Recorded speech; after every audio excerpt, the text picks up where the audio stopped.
Channel. আমি শ্রেয়া। আমি আজকে যাচ্ছি আমার বাবার মামার বাড়ি। আমি, বাবা, ভাই রাধা অষ্টমী উপলক্ষে। তো আজকে ওখানে অনুষ্ঠান আছে, সেই জন্য যাচ্ছি। তো চলো ভিডিওটি স্কিপ না করে পুরো শেষ অবধি দেখতে থাকো।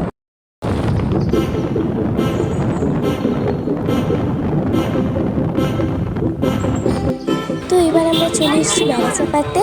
তো এখান থেকে কিছু ফল নিয়ে নিচ্ছি পুজোতে দেওয়ার জন্য। তো এখান থেকে দেখো কিছু ফল নিয়ে নিচ্ছি আমরা।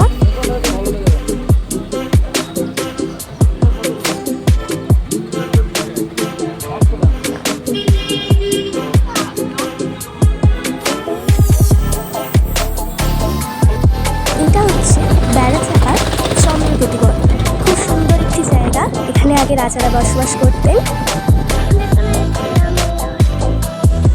তো এবার আমরা স্টেশন পার হচ্ছি। এটা হচ্ছে গুমা স্টেশন। প্রচণ্ড ভিড় ছিল আজ। তো আমরা স্টেশনটা এখন পার হবো।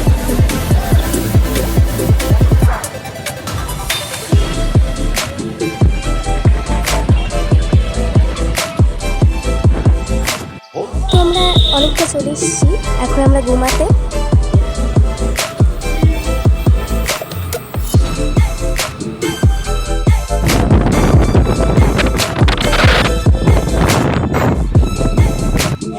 এটা হচ্ছে রাজীবপুর উচ্চ বিদ্যালয়। এখানে আমার ঠাকুমা ছোটবেলায় পড়তেন। এটার সামনে হচ্ছে শ্মশান কালী মন্দির। খুব জাগ্রত, অনেক দিনের পুরনো এই মন্দিরটি।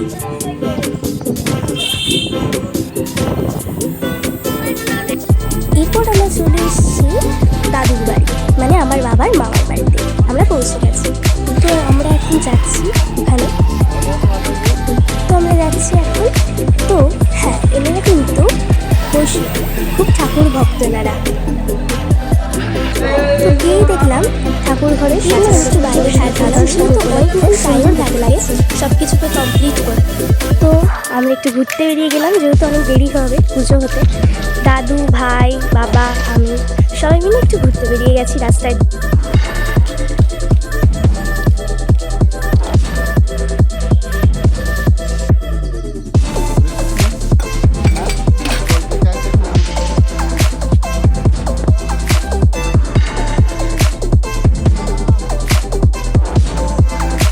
এটা হচ্ছে একটি মন্দির, সবে সবে এটি তৈরি করা হচ্ছে। যেহেতু আমরা দেখতে পেলাম রাস্তার সামনে, সেই জন্য একটু ঘুরেও আসলাম।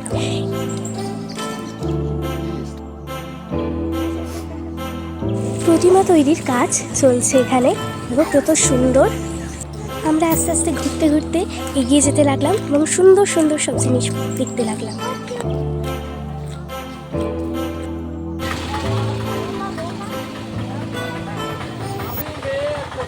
এরপর আমরা আবার ফিরে এলাম বাড়িতে। বাড়ি ফিরে দেখলাম সাজানো পুরো কমপ্লিট। কত সুন্দর লাগছে এই অপরূপ দৃশ্য।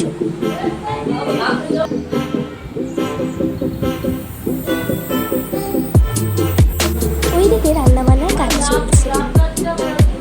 কিছুক্ষণ পর শুরু হলো অভিষেক।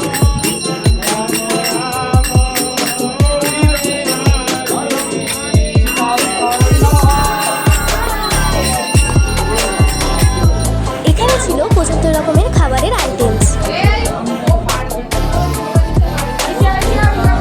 এরপর আমরা বসে পড়লাম প্রসাদ গ্রহণের জন্য। তারপর দিল ভাত, কেক ও মহাপ্রসাদ। তারপর অনেক কিছু এলো, সব শটগুলো নিতে পারিনি। এরপর আমরা রেস্ট নিয়ে বেরিয়ে পড়লাম সবাইকে টাটা জানিয়ে।